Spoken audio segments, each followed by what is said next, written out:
The Apollo University, University of Leicester, 35 lakhs fees for 3-year BTech CSE UK.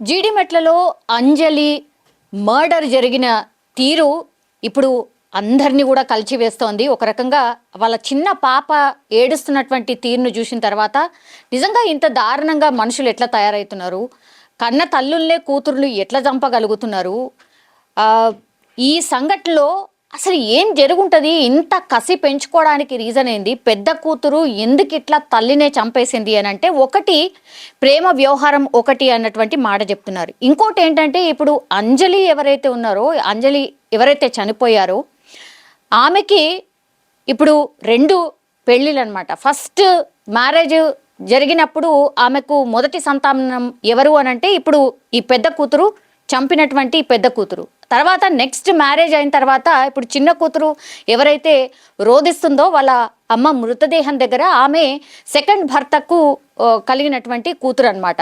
So ఎప్పుడు కూడా ఈ అక్క చెల్లెల మధ్య సఖ్యత ఉండేది కాదు అనేది ఒకటి. అండ్ ఇప్పుడు ఈ పెద్ద కూతురు ఎవరైతే ఈ తల్లిని చంపిందో ఆమెకి ఎప్పుడూ ఆ తల్లి మీద పెద్ద రెస్పెక్ట్ ఉండేది కాదు.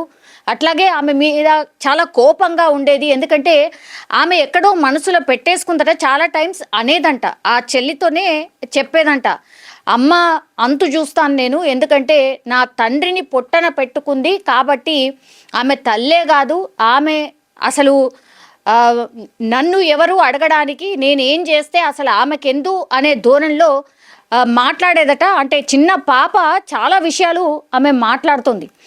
ఇందులో భాగంగానే ఇప్పుడు ఈ మర్డర్కి ప్లాన్ చేసినటువంటి ఈ పెద్ద కూతురు ఎవరైతే ఉన్నారో ఫస్ట్ భర్తకు కలిగినటువంటి సంతానం అన్నమాట.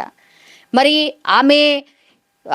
ఆమెకు పరిచయం అయింది ఇన్స్టాగ్రామ్లో. ఆ వ్యక్తి ఎవరైతే శివ అనే వ్యక్తి ఎవరైతే ఉన్నాడో ఆయన 8 నెలల క్రితం పరిచయం అయినటువంటి వ్యక్తి.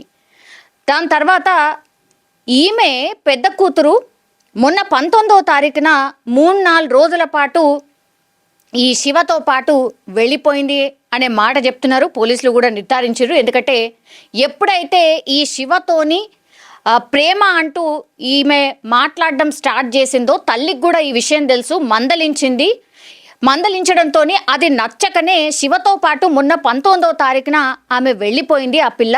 సో వెంటనే తల్లి వెళ్ళి పోలీసులకు కంప్లైంట్ చేసింది. పోక్సో చట్టం కింద కేసు కూడా నమోదు చేసింది. నమోదు చేసినప్పుడు పోలీసులు ట్రేస్ అవుట్ చేసిండ్రు. ఆ తర్వాత ఆ పిల్లని తీసుకొచ్చి తల్లి దగ్గర వదిలిపెట్టిండ్రు. పోక్సో చట్టం కింద ఆ శివ మీద ఆయన మీద కేసు కూడా ఫైల్ అయింది. కానీ జస్ట్ నోటీసులు ఇచ్చి వదిలేశారు. అందుకే ఈ మర్డర్ జరిగింది. పోక్సో చట్టం కింద నోటీసులు ఇవ్వడం కాదు, అసలు అరెస్ట్ చేయాలి కదా, అరెస్ట్ చేయకుండా ఎట్లా వదిలేసిండ్రు, ఆయనను అరెస్ట్ చేయకుండా వదిలేసిండ్రు కాబట్టే ఈ శివ పూర్తిగా ప్లాన్ చేసి అడ్డు ఉంది వాళ్ళ తల్లే కాబట్టి తల్లిని అడ్డు తొలగించేస్తే ఇంకా ఆ పిల్ల నాతో పాటు ఉండిపోతుంది అనుకున్నాడు కాబట్టే ఇదంతా కూడా జరిగింది. సో శివని ఆ రోజే మీరు అరెస్ట్ చేసి ఉంటే ఇంత దారుణం జరిగేది కాదు, ఇట్లా మా అక్క చనిపోయేది కాదు అంటూ ఇప్పుడు ఈ మృతురాలి అక్క చెల్లెలు ఎవరైతే ఉన్నారో వాళ్ళు మాట్లాడుతున్నటువంటి పరిస్థితి. అట్లాగే ఆ చిన్న పాప కూడా రోదన అదే. సో పోలీసుల మీద పెద్ద ఎత్తున ఆరోపణలు అయితే చేస్తున్నారు కుటుంబ సభ్యులు. మీకు అంతా తెలుసు, ఇప్పుడు ఈ వీళ్ళ ఫ్యామిలీకి ఇబ్బంది ఎవరితోనూ ఉంది అని అంటే ఆ శివ అనే అబ్బాయితోనే ఉంది. వాళ్ళ పాపని ఆయన దగ్గరికి వెళ్ళి తీసుకొచ్చి ఇంట్లో దిగబెట్టేశారు, అక్కడి వరకే చేసి ఊరుకున్నారు తప్పించి, నోటీసులు ఆ శివ అనే వ్యక్తికి ఇచ్చారు తప్పించి ఆయనను ఎందుకు అరెస్ట్ చేయలేదు అనేటువంటిది క్వశ్చన్ చేస్తున్నారు వాళ్ళ బంధువులు. సో పోలీసుల మీద పెద్ద ఎత్తున ఆరోపణలు అయితే చేస్తున్నారు. ఇంకో విషయం వెలుగులోకి వస్తుంది ఏంటి అని అంటే ఇప్పుడు ఈ పిల్లని ఎప్పుడైతే విచారణ చేసిండ్రో ఆమె శివ అనే వ్యక్తిని బెదిరించి, నువ్వు వస్తావా మా తల్లిని చంపుతావా, లేదంటే నీ పేరు రాసి నేను ఆత్మహత్య చేసుకోవాలనా, నువ్వు ఇప్పుడు ఇమ్మీడియట్గా రా అని బెదిరించినట్టుగా కూడా ఇప్పుడు విచారణలో ఈ పిల్ల చెప్పినట్టుగా కూడా ఇంకో వర్షన్ వినిపిస్తోంది. సో ఎంత దారుణం అంటే తల్లిని అడ్డు తొలగించుకోవాలి అని ఫిక్స్ అయింది కాబట్టే ఇదంతా కూడా పథకం ప్రకారం జరిగింది. ఎప్పుడైతే శివతోని పరిచయం ఏర్పడిందో అప్పుడే అనుకుంది ఖచ్చితంగా మా తల్లిని నేను చంపేసో లేకపోతే అడ్డు తొలగించుకున్న తర్వాతనే ఇది పాసిబుల్ అవుతుంది అనుకుంది. సో శివని ఒక ఆయుధంగా మలుచుకుంది. శివని ఆయుధంగా మలుచుకొనే మొత్తం ఈ పిల్లనే ఆ శివాని ట్రాప్ చేసి ఆ తర్వాత బెదిరించైనా సరే నా తల్లిని అడ్డు తొలగించుకోవాలని అనుకుంది కాబట్టి ఇదంతా చేసింది అని పోలీసుల విచారణలో చెప్పినట్టుగా కూడా వినిపిస్తోంది. సో ఈ పెద్ద కూతురు ఎవరైతే ఉన్నారో తల్లి మీద అత్యంత కోపంగా ఉంది. సో తల్లి మాట వినేది కాదు. 10వ తరగతి నువ్వు చదువుతున్నావమ్మా, నువ్వు చదువుకోవాలి కదా, నువ్వు చదువు మీద కాన్సన్ట్రేషన్ చెయ్యు, ఇవన్నీ ఏంటి అని మందలించినందుకు ఇంకా కోపం పెంచుకొని తల్లిని ఎట్లా అయినా చంపాలి అనుకుంది. కాబట్టే ఓ 3 రోజుల క్రితం శివతో పాటు ఉండి వెళ్ళి వచ్చిన తర్వాత ఇంకా ఫిక్స్ అయిపోయిందనమాట. ఇంకా లాభం లేదు, ఎట్లాగూ ఈ అంజలిని తన తల్లిని అడ్డు తొలగించుకోవాలనుకుంది. అందులో భాగంగానే శివని ఒక ఆయుధంగా మలుచుకుంది.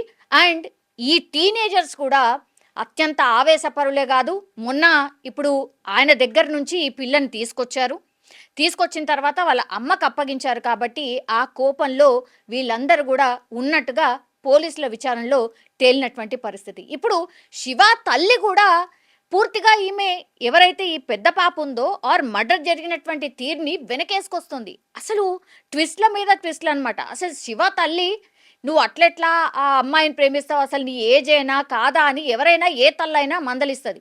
పూర్తిగా మర్డర్లో ఇన్వాల్వ్ అయినటువంటి కొడుకుని వెనకేసుకొస్తోంది. అట్లాగే ఈ పిల్ల ఎవరైతే అంజలిని మర్డర్ చేసిందో ఆమెను కూడా వెనకేసుకొస్తుంది.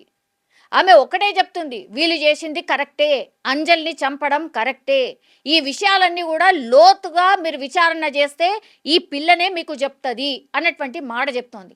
మరి శివ తల్లికి ఎందుకు ఇంత కోపం అనేది అర్థం కానటువంటి అంశం. సో శివ తల్లి ఆర్ శివకు సంబంధించిన ఫ్యామిలీ అందరికీ కూడా తెలిసే ఇప్పుడు ఈ మర్డర్ అంతా ప్లాన్ జరిగిందా? ఇప్పుడు శివ వాళ్ళ తల్లిని కూడా వాళ్ళ కుటుంబాన్ని కూడా అదుపులోకి తీసుకొని విచారణ చెయ్యబోతున్నారా?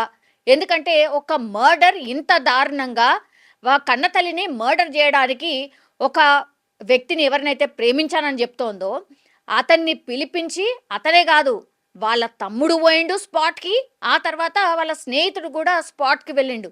ముగ్గురు కలిసి ఆల్మోస్ట్ ఈ పిల్ల కూడా కలిసి ఆమెను అత్యంత దారుణంగా సుత్తతోని కొట్టడం కావచ్చు, చున్నీతోని బిగించడం కావచ్చు, చనిపోయింది అని అనుకున్నా లేదు ఇంకా కదులుతోంది, మళ్ళీ ఇంకోసారి రా అని చెప్పి మళ్ళీ పిలిపించి మళ్ళీ ఆ తల్లిని చంపేసి ఏదైతే చున్నీతోని బిగించి వాళ్ళ తల్లిని చంపిందో ఆ చున్నీనే తన నడుముకి కట్టుకొని ఈ పిల్ల ఎవరైతే ఈ మర్డర్ అంతా చేసిండ్రో, ఈ ప్లాన్ చేసిండ్రో ఆ పిల్ల పోలీస్ స్టేషన్లో ఇప్పటికీ కూడా తల్లిని ఏదైతే ఉరి తీసినటువంటి చున్నీ ఉంటుందో ఆ చున్నీని నడుము కట్టుకొని ఇప్పుడు ఇంకా కూడా పోలీస్ స్టేషన్ దగ్గర ఉన్నటువంటి పరిస్థితి. సో ఎంత దారుణమైన ఆలోచనలో ఆ పిల్ల మనస్తత్వం ఉంది అనేది కూడా అర్థం చేసుకోవచ్చు. ఒకటి జస్ట్ 10వ తరగతి చదువుతుంది. ఏ తల్లైనా ఎవరు చేస్తారు? ఇంకో 2-3 కొట్టడమే కాదు, అసలు ఎవరైనా ఊరుకుంటారా? ఏ తల్లైనా ఊరుకుంటుందా ఇట్లాంటివి చేస్తుంటే? అదే ఈ తల్లి కూడా చేసింది. అదే ఇప్పుడు ఆమె పాలిట శాపమైంది ఒకటి. తర్వాత ఈ శివ అనే వ్యక్తిని బెదిరించి నువ్వు వస్తావా, మా తల్లిని చంపుతావా లేదా, లేదంటే నీ పేరు రాసిపెట్టి నేను ఆత్మహత్య చేసుకుంటాను అని చెప్పడం వల్లనే శివ వచ్చిండా? ఇంకోటి, ఇప్పుడు పోక్సో చట్టం కింద ఆ పిల్లగాడి మీద ఆల్రెడీ పోలీసులకు కంప్లైంట్ ఉంది. జస్ట్ నోటీసులు ఇచ్చి ఎందుకు వదిలేసిండ్రు, అరెస్ట్ ఎందుకు చేయలేదు అనేది 3వ పాయింట్. సో వీటన్నిటిని కూడా రైజ్ చేస్తున్నారు. ఇంకా ఈ కేసు విచారణలో ఏమేం నిజాలు బయటకు వస్తాయి, మరి వీళ్లకు సహకరించింది ఇంకెవరైనా ఉన్నారా? ఎందుకంటే శివ తల్లే చెప్తోంది కరెక్టే చేసిండ్రు అని. ఈ శివ తల్లి ఎందుకు వీళ్ళని వెనకేసుకొస్తోంది, ఈ మర్డర్ చేసింది కరెక్టే అని ఎందుకు చెప్తోంది అనే దాని మీదుగా కూడా ఇప్పుడు పోలీసులు కాన్సన్ట్రేషన్ చేసినట్టుగా కూడా చెప్తున్నారు. మరి ఈ కేసులో ఇంకెన్ని సంచలనాలు బయటకు వస్తాయో, అసలు శివ వాళ్ళ ఫ్యామిలీకి అండ్ ఇప్పుడు ఈ అంజలి వాళ్ళ ఫ్యామిలీకి ఏమైనా కొట్లాటలు ఏమైనా ఉన్నాయా, ఇవన్నీ కూడా విషయాలు లోతుగా విచారణ చేస్తున్నారు పోలీసులు.